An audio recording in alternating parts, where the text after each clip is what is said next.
All rise. The Court of Appeals, Division 1 is now in session.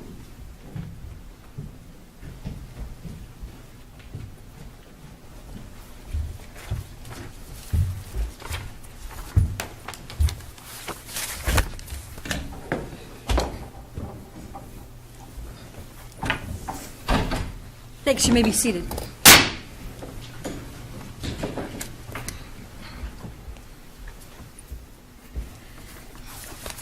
Good morning.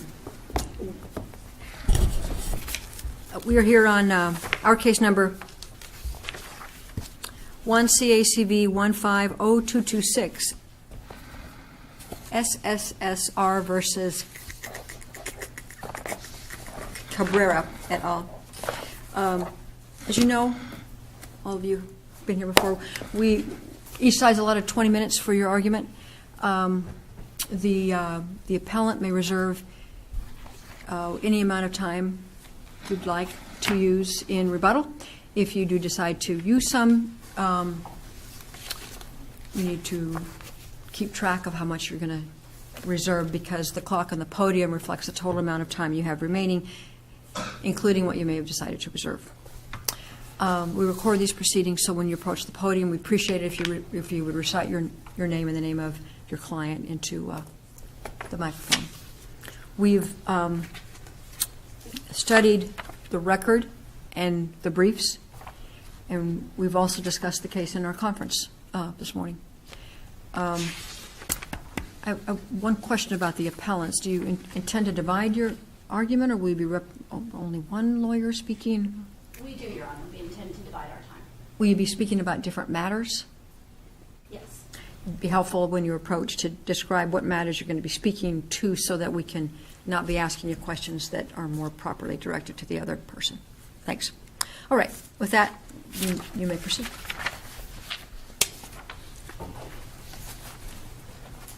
Good morning. May it please the Court, my name is Kim DeMarschi, and I represent the Rosemont Copper Company appellant in this case. Seated with me at counsel table is Mr. Heiser, my co-counsel for Rosemont, and also Mr. Scarden, who represents Director Cabrera. Our plan is for me to spend about 10 minutes talking with you all about the relevant standard and the substantial evidence to support the agency's decision, and then for Mr. Scarden to spend about 5 minutes talking with you about the process that the agency used to make that decision and what went into its review. With the aspiration of saving 5 minutes for rebuttal, we do understand that we need to manage our own time. And really, by telling you how we're splitting our time, I've forecast for you what, from our perspective, is truly the most important issue before the Court, and that is how the relevant standard of review applies to the record in this case. This is an agency decision as a matter of statutory law and longstanding precedent. That means that if there is substantial evidence to support the agency's decision, both the Superior Court and this Court are not to substitute their judgment for that of the agency, but are to affirm. And the substantial evidence standard, I've always thought was a little misnamed because it sounds like a higher burden than it is. What substantial evidence actually means is if a reasonable person could think what the agency thought based on the evidence in the record, then the agency's expertise and determination is to be deferred to, even if a different, equally reasonable person could think something else. And that is, at base, what this case is about, and that's what the Superior Court unfortunately didn't do here. You know, since there's so many things to cover, I'm going to interrupt Please. you. Okay. What? Tell us how, if you know, how AirMod typically handles wind flow data. Does it use the wind roses that were in the record, or does it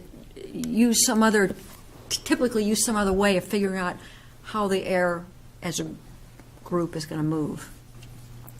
My understanding of how AirMod and wind data work is in a couple of ways. And one is actually before you start plugging data into AirMod, which is to say you have to choose which data you're going to plug in.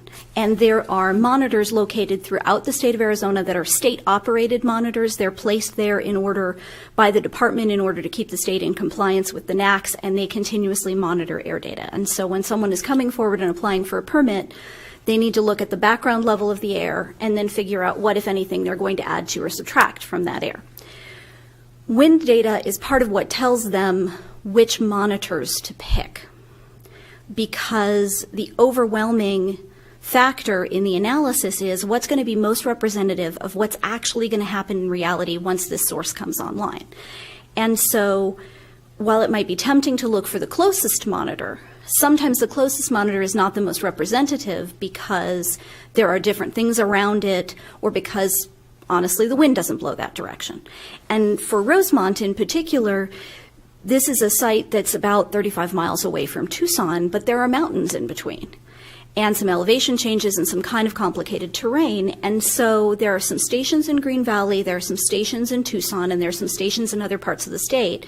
And Rosemont compiled wind data in order to figure out which of those stations was the right station.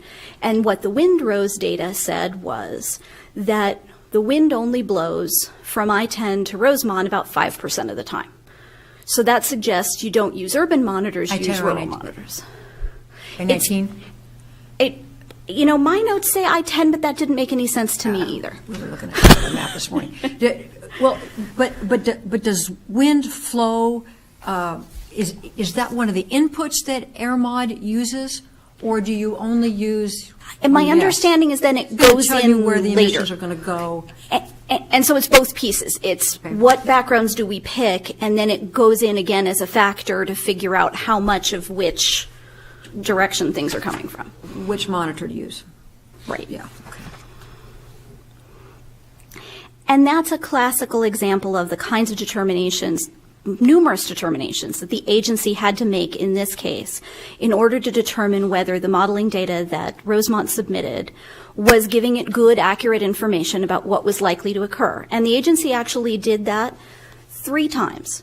It did it at the beginning before Rosemont plugged a single piece of data into AirMod, which is to say that it worked with Rosemont on the modeling protocol to ensure that Rosemont was using a protocol that conformed to the relevant guidance.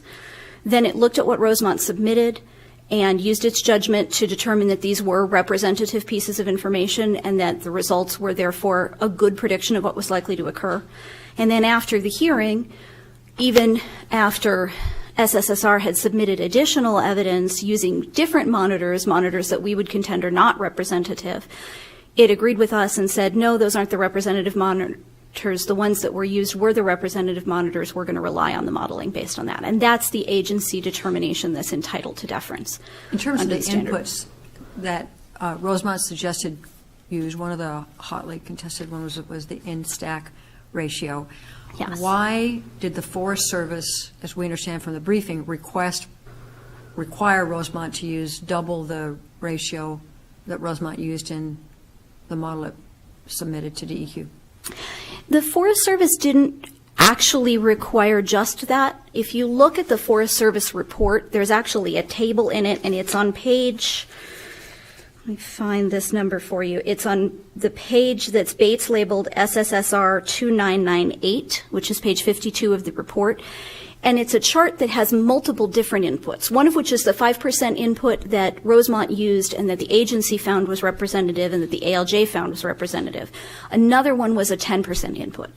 The report on its face doesn't say why the Forest Service was doing that. That's one of the weaknesses of the record because of the very late introduction of that report. But if you look on that page at those footnotes, the footnotes say, Rosemont doesn't think this is a representative input, but we're putting it in here because you've asked us to tell you what happens if we change the number. And if you look at the regulations that the Forest Service is implementing, which are not air quality regulations, they have some environmental, but they have a bunch of other factors.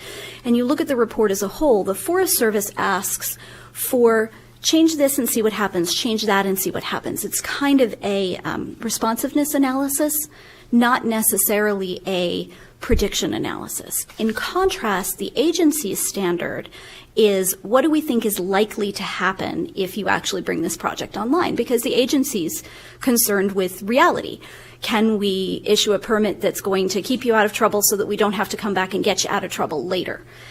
So the Forest Service, even on the face of the report and the information that we have, didn't say use 10 instead of 5. It just said show us 10 as well as showing us 5 because we just want to see what the effect is of doubling it. They didn't make any determinations that we have in the record that 10 was representative, was likely, anything like that. They just asked for the model to be tweaked a little bit.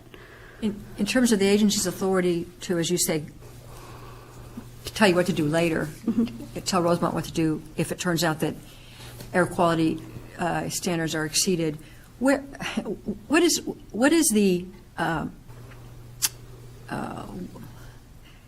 at that point, is the agency going to look at monitors that are on site at Rosemont or some number of miles outside the Rosemont site? I guess what I'm asking is, what is ambient? Sure. Where is that to be measured? Sure, and Mr. Scarden can probably shed a little bit more light on this, but part of what makes it confusing is that the NAAQS are standards that apply at a statewide level. The state of Arizona is regulated by the federal government and is told you have to achieve this air quality as to your overall air that's available generally to your citizens. And that's where the perimeter issue comes in Rosemont's modeling, which is to say the NAAQS don't care what the air is like when you're standing right next to the pit. They care what the air is like when you're a neighbor. And air changes as it moves, right? The concentration next to a stack is the thickest concentration of anything, and then it dissipates into the air. And the NAAQS are judging the overall ambient air. So that's the level at which the state is monitoring its compliance with the NAAQS. Air meaning across Arizona or meaning 100 yards outside the Rosemont mine? As I understand it, there are different areas in which they have different standards. There are attainment areas which are doing well on all the NAAQS, and then there are areas that have exceptions. Tucson has some exceptions. Rosemont is in an attainment area. What Rosemont was modeling was the air as it would be outside of the property that is the physical mine itself. The air quality within the physical mine itself might be an OSHA issue. You think about how your workers behave, but it's the ambient air that DEQ cares about. And they have an incentive, because they're regulated as to the ambient air, to try to make sure that the permit's only going to people who aren't going to cause problems later, because they cause problems later. ADEQ has to fix them. And frankly, my client has to retool and doesn't really want to have to do that either. So everybody's interests are aligned in trying to make sure we've got a good plan that keeps us within the NAAQS. I've used my 10 minutes. I'm happy to talk about any of these technical issues, but I will go ahead and let Mr. Scarden talk with you about the agency's process.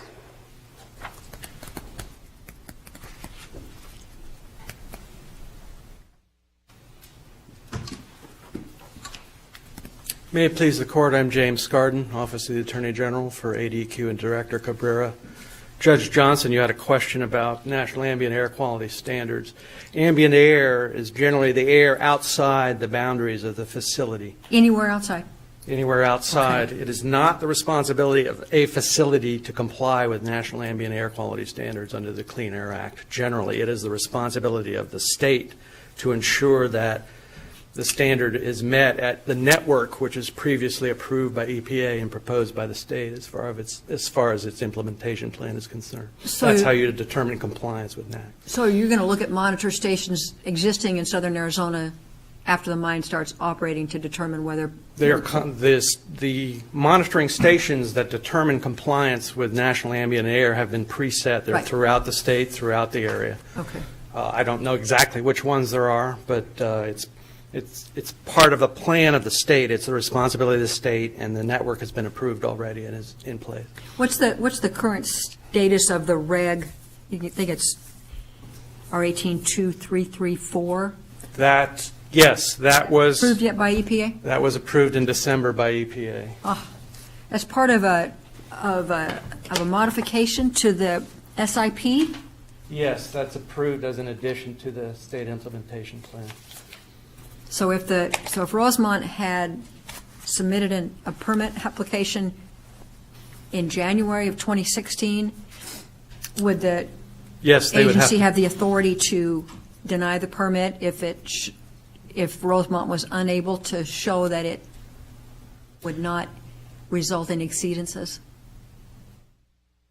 At that point, they're required to model to show that they do not impact ambient air at a level above the standard.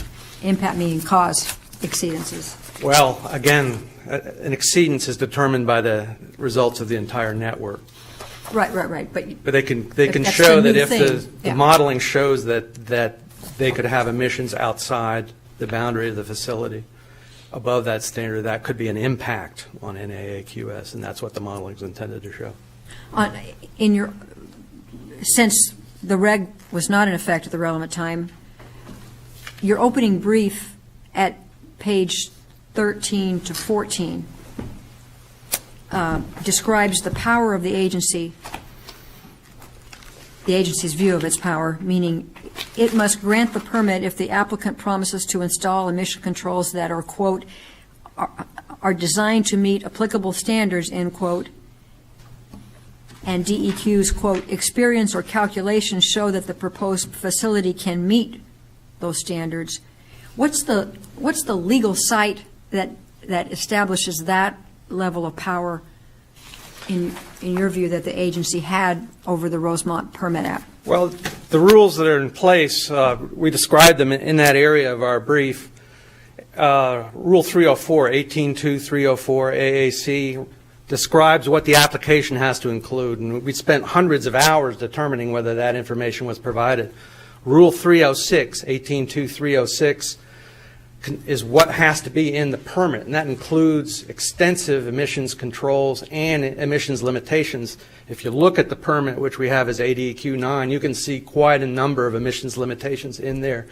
Those are limitations required by federal law and state law. We had to determine that they were in there. I'm sorry, Mr. Scardon. I apologize. Is the underlying statutory authority for the state rules 49401B? That's the general overall.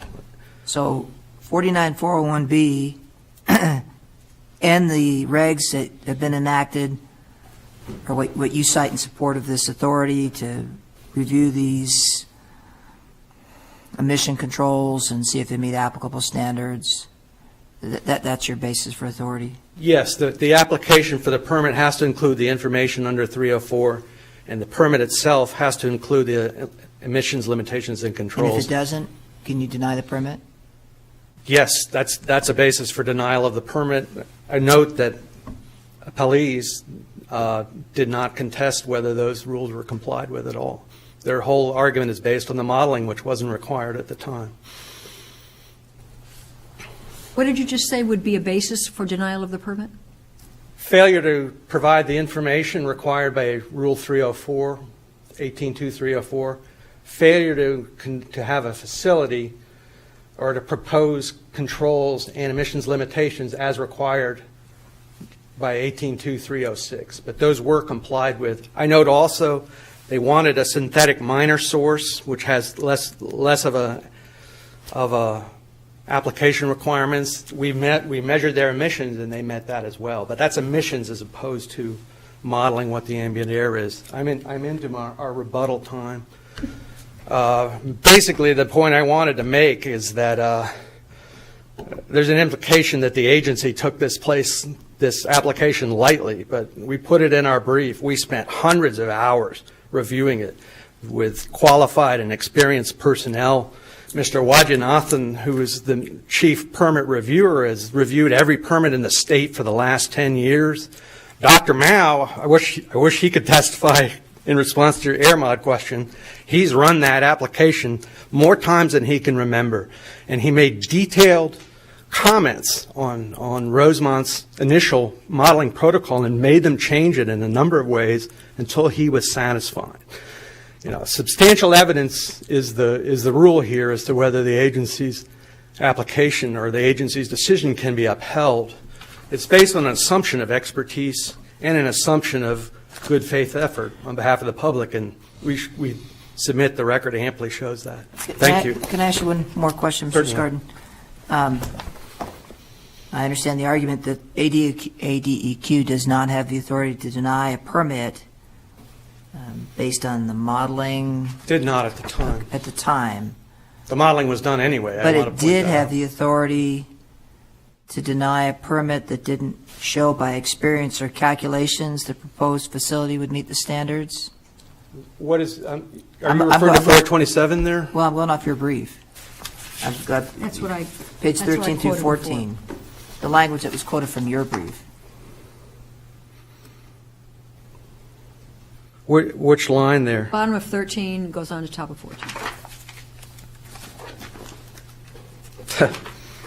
Okay, I was looking at SSR's brief. I guess my question is, please forgive me if I just don't lack the technical knowledge to understand, but what exactly is the difference in terms of ADQ's authority then? You can't deny a permit based on modeling, but you can if experience or calculations show the proposed facilities don't meet the standards. Well, what I'm referring to there, the standards that applied are the standards that are in federal law and state law and that are required by Rule 306 to be in the permit.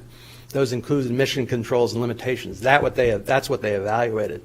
Right, but what if the experience or calculations that are submitted don't meet those federal standards? Then they deny the permit. But those are not the modeling.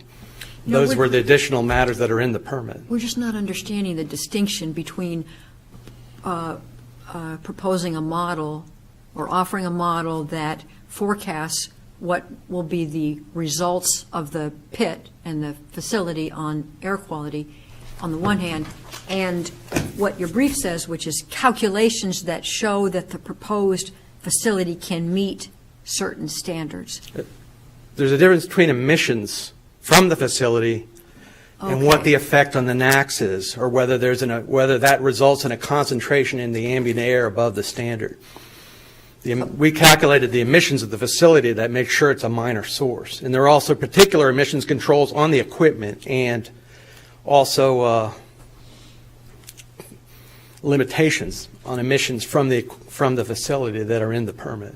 That's different from modeling what the effect on the air is. So your view of the don't worry about the time. Okay, thank you. We're asking you questions. We're here to ask questions. I know. I have my co-counsel to be concerned about. She probably yelled at you, right? She said, do not go beyond, I'm guessing that. Thank you very much for accommodating this. So what you're saying, though, is that pre-January of 16, the only thing that the agency could require was that the permit concern itself with emissions. I mean, actual emissions coming out of the facility in the pit.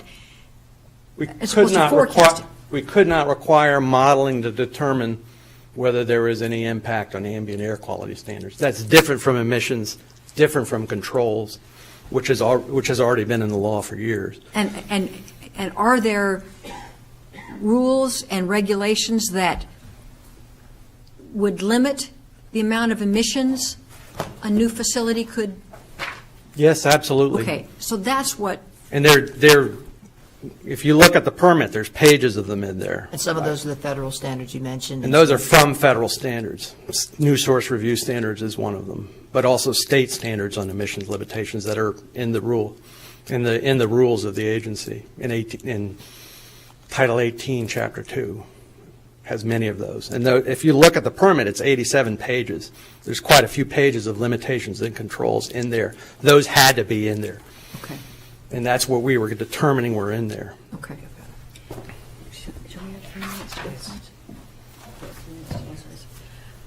Thank you. Thank you. We're going to add 3 minutes to both sides to give the appellant some rebuttal time and give Mr. Wolf even more time.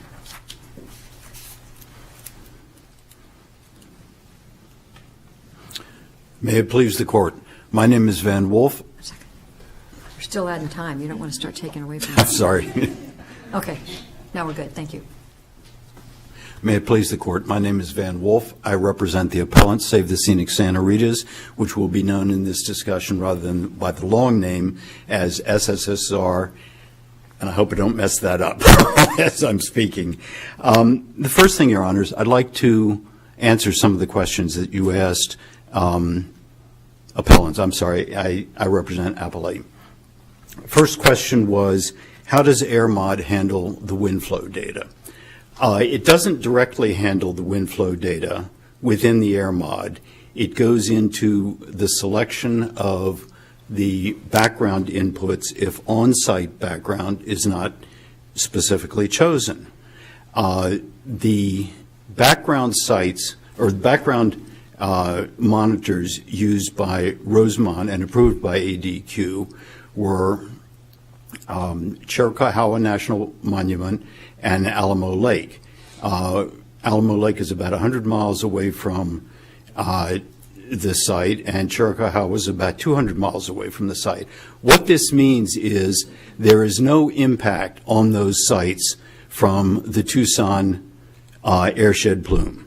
And what ADQ acknowledged and Rosemont acknowledged is that there's some impact on the site from Tucson, even though it may not be large. It was never measured by ADQ, it was never measured by Rosemont, but there was some impact. On the other hand, the sites selected by Rosemont, Alamo Lake and Chiricahua, had absolutely no impact whatsoever from the Tucson air plume. The sites that SSSR chose in its alternate modeling report were Saguaro National Park East, which is about, I would have to guess, 10 to 15 miles east of Tucson, and the Children's Park site, which is on the west side of Tucson. So those did show some impact from the Tucson air plume. All of the sites may be deemed representative, but for different reasons.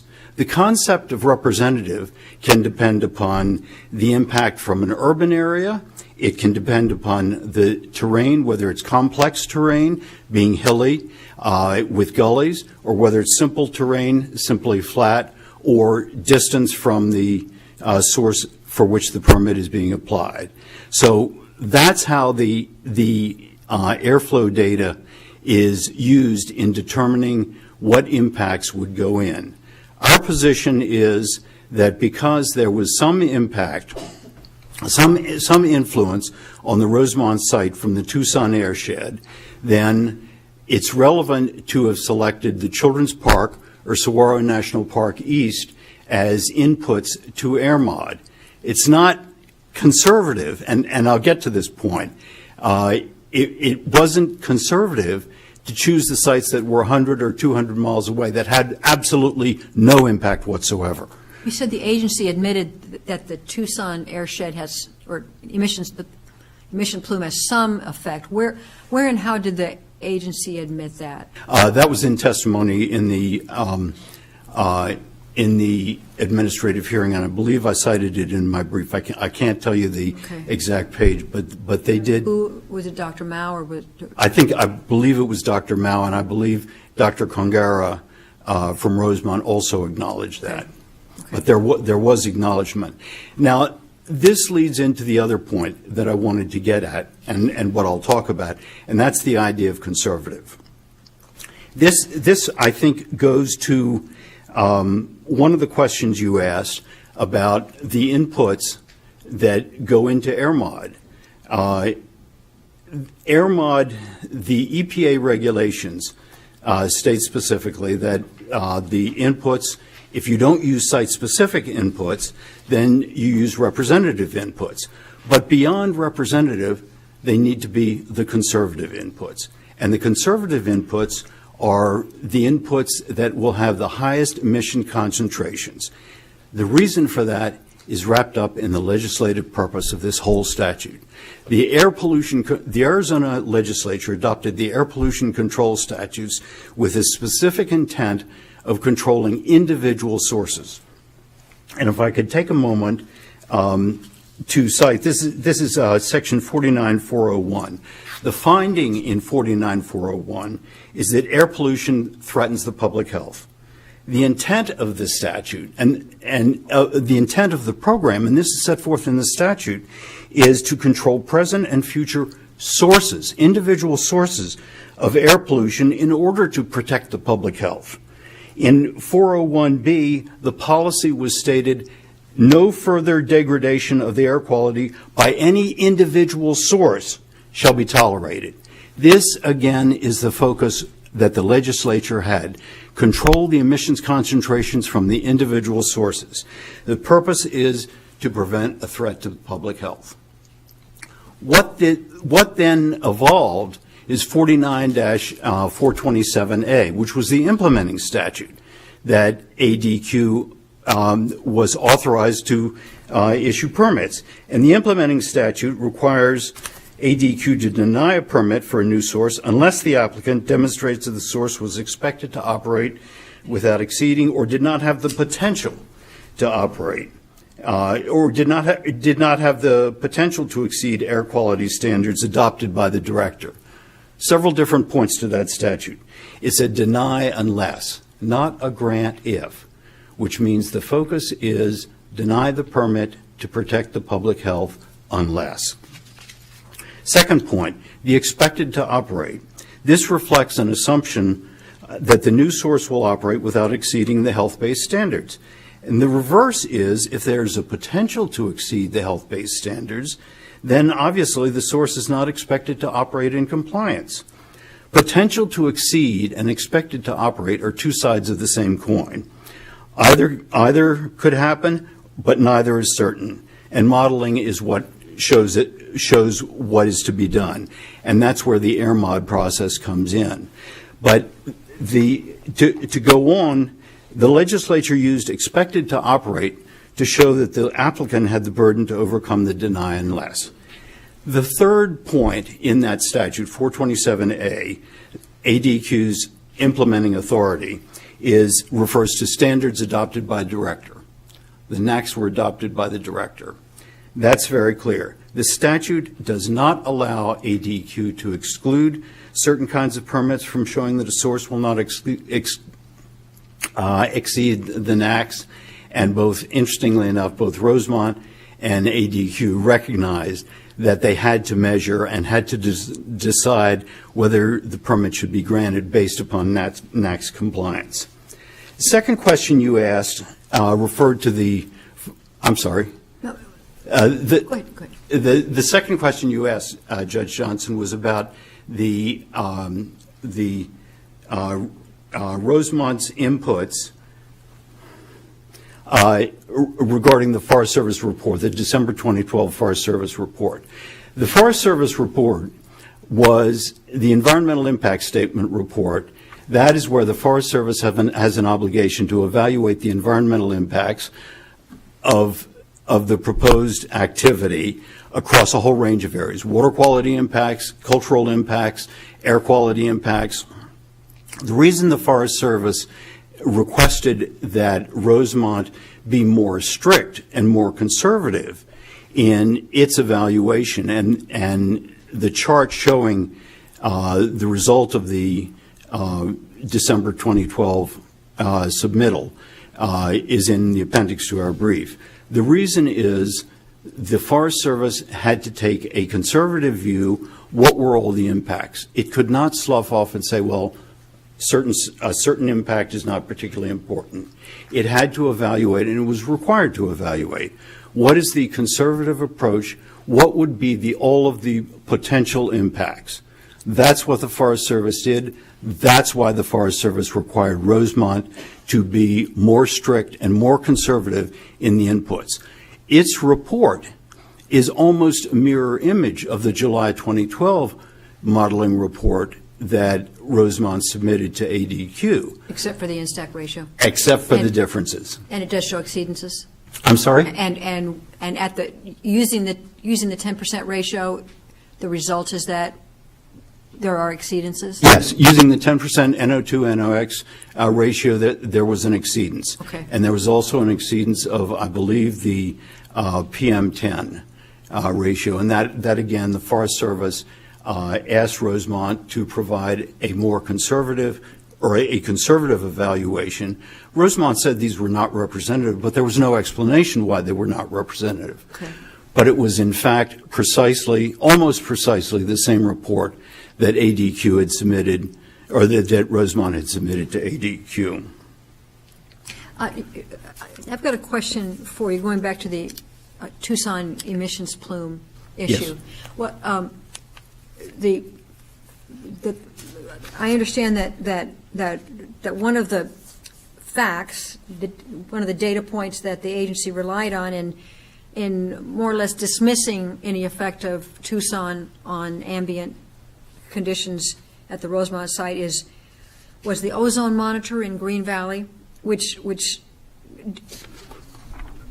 didn't show, the agency said, didn't reflect Tucson emissions. And it seems to me that monitor's not far from the Rosemont site. It's, if I've got my geography right, it's a little bit to the west. It's a little bit to the west.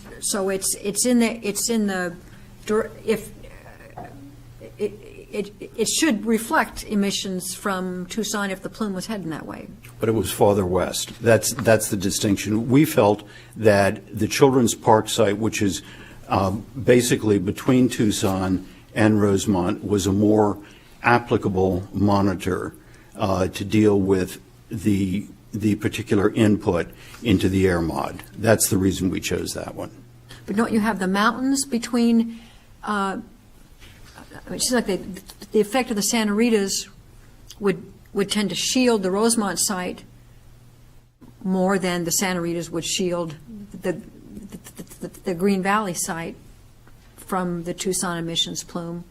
You'd expect it to be almost opposite. Sure. It's possible that there would be some shielding, but it's not, frankly, clear, and it was never made clear by either ADQ or Rosemont the extent of shielding that the Santa Ritas would have. We felt that there was a close enough relationship between the Children's Park on the west side and Rosemont so that that was an appropriate site to use for the background input. Some shielding, yes, but not significant shielding. I think that Green Valley would tend to be more shielded because it's farther to the west. Another question you asked was about the ambient air and the NACs. This is a relevant question, and again, it relates back to the legislative intent of this whole statute. Certainly the NACs, National Ambient Air Quality Standards, deal with what the ambient air is. The difficulty is that, not the difficulty, what is clear from the statute, however, is the statute wanted to focus on an individual source. And as set forth by ADQ, to wait for there to be a violation of the NACs and then to try to find out what the possible source was, that misses the point of what the legislature was trying to accomplish. The legislature was trying to accomplish stop the pollution before it starts. Don't permit a source if you know that there's a potential to cause contamination. So if there's a potential done through modeling that the source would in fact exceed the NACs, don't wait until the monitor shows up later that there's a NACs violation and then go through the inordinate expense and time of trying to find that and then go back to the source if the source is identified as an exceedance and say, okay, now spend your money to fix it up. That's not the intent of the legislature. Legislature said stop it before it starts. If you know something's going to happen, then don't permit it until the facility does alters its operations or installs additional controls so that a proper modeling then will show that there is not a potential to exceed the NACs. Then ADQ could go ahead and make the permit. But if it knows that there's going to be an exceedance beforehand, then that's a waste of time. I'd like to touch briefly on the modeling, and this deals with the modeling was not required for this permit. It would be required now, but the point is modeling was done. And our point is if modeling is done, then it must be used as evidence to determine whether in fact the permit should be issued. And our point is that the modeling was done, but it was done wrong. Because while it chose representative inputs, off-site inputs, it did not choose the conservative one. And the Arizona guidelines specifically state, and this is Exhibit 714 to the record on page 5, Section 1.1, regulatory models are used to show the expected highest concentrations of a source. That's the purpose of modeling. Rosemont did modeling because it knew it had to do modeling because ADQ would ask for modeling even if it wasn't done. It selected representative inputs to get to the point to say we have no NACs exceedance. We did modeling as well. We selected representative inputs, but then we took it one step further, and we chose the conservative input, because the conservative input would show what is the highest expected concentrations. And that's where we came to the point where the Rosemont source had the potential to exceed the NACs. So you saying that Alamo Lake and the two commas are representative against the conservative? First of all, the inputs have to be representative. Right. But secondly, And the to be conservative. the input that's chosen has to be the conservative one. And the conservative one would show what the highest expected or highest potential emissions would be. They may or may not happen, but it's potential. And that's why conservative is a relevant second factor. It's not just representative, but it has to be conservative.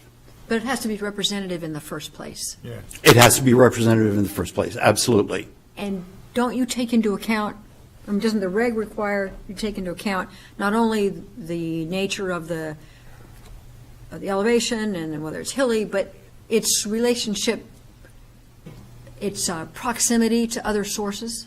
Yes, absolutely. The proximity to other sources, there are a whole variety of factors that can lead into choosing what is representative. Okay. We felt that the sites that we chose, Children's Park and Saguaro National Park East, were in fact representative. They qualified as representative, and they also were the conservative input because they ended up showing what the highest potential concentrations were.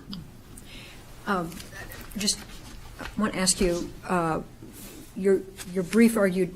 Could I ask one question real quick? Yeah. I guess I'm reading these regs a little bit differently. You're arguing it, counsel, as if the goal is the most conservative data. I thought accuracy was the lodestar here in terms of you look at conservative data, you look at the most representative, but the goal is to get the most accurate data, not the most conservative data. The intent is to be representative. That's what the input should be for off-site inputs. They should be representative, for example, representative in a variety of factors, as Judge Johnson, you mentioned. But then the second factor is that they be conservative, because the intent of this statute, and this goes back to what the legislature said, control pollution before it occurs and focus on individual sources.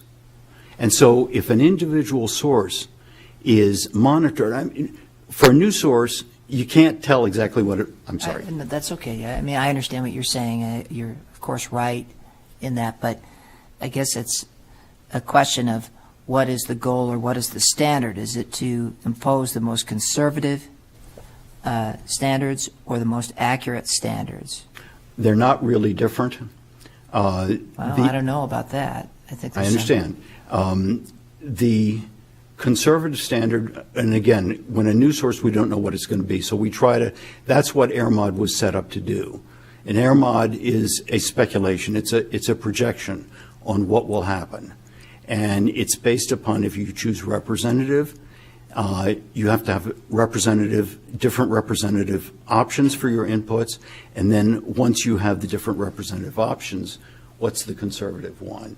And so the distinction I'm trying to make is that accuracy focuses first upon representative and secondly upon conservative, because the intent is to say, what is the potential here? I understand. And the potential is focusing on what the legislature asked for, which is stop pollution before it starts. If ADEQ knows that there is going to be potential pollution, don't permit. And 427A doesn't allow ADEQ to ignore that requirement. Your brief took issue with the director's failure to make findings of fact and conclusions or offer an explanation for its decision. Do you recognize that as the agency in Rosemont now say that 411092.08 wouldn't require that in this particular situation? No, that's not correct. Why not? 41-1092.07 F7 specifically requires that an administrative decision include specific findings of fact and conclusions of law separately stated. The purpose for that is so that a court of appeals, whether Superior Court or the this court, would understand, why did the director decide simply to dismiss the SSR appeal? There's no explanation. We have no explanation. And I compare this to what the Water Quality Appeals Board did, and this is an opinion that I asked to be judicially noticed in a filing, I think it was last December. That was a final agency decision of an ADEQ-related agency, and it did have specific findings of fact and conclusions of law. Contrary to what ADQ and Rosemont have argued, the director did not adopt the ALJ decision, and he did not incorporate it by reference. He simply said, I dismiss it. So and you're saying that .07 is the key? Yes. Okay. Yes. And simply referring to a review of the record, frankly, is insufficient to explain what the director intended, what he intended with his decision. I'd like to close in the few seconds I've got by saying that in this adversary administrative appeal hearing, ADQ and Rosemont were focused solely on justifying the decision to issue the permit. What was missing in this process was the careful, measured evaluation of the issues raised by SSSR. A remand to ADQ will allow the agency to evaluate the substantial evidence developed by SSSR and to require Rosemont to adopt additional controls and to modify it or to modify its operations so that a proper modeling could show that Rosemont's emissions concentrations would not have the potential to exceed Arizona's health-based air quality standards. SSR's appeal should not have been dismissed, and we request an affirmation of the Superior Court. Thank you. Thank you.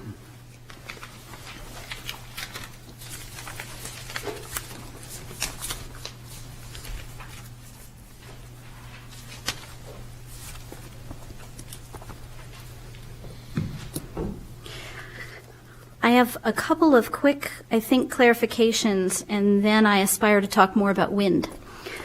And I think this became clear as the discussion went on, but the agency's permitting standards are governed not just by 401B, but also 427A. So it's both of those pieces, and you discussed those at some length. And really, as Judge Gould suggested in his questions, the question for the agency is, what do we think is likely going to happen? They're trying to figure out reality. They're after accuracy. They're not going to have perfect data, but they're trying to get as accurate as possible from what they have.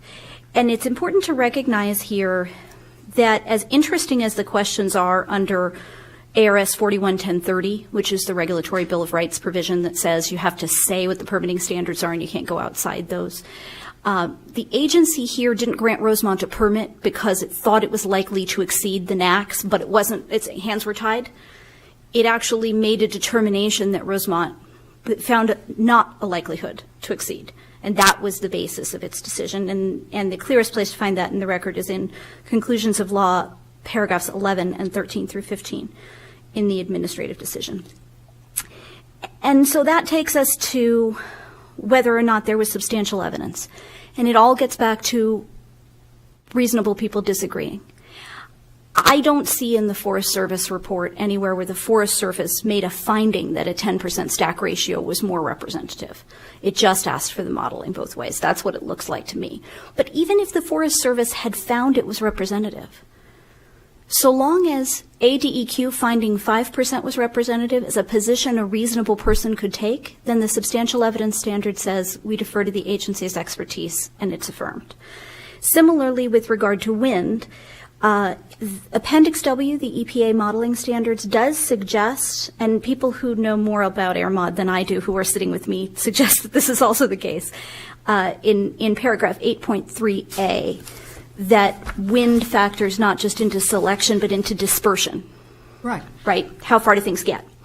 And so there's a judgment call to be made. From the wind data that we have, Do we pick urban monitors, which is the Saguaro National Park and Children's Park? And Children's Park is all but in downtown Tucson. Do we pick urban monitors, which we have, or do we pick rural monitors, Chiricahua and Alamo Lake, that we have?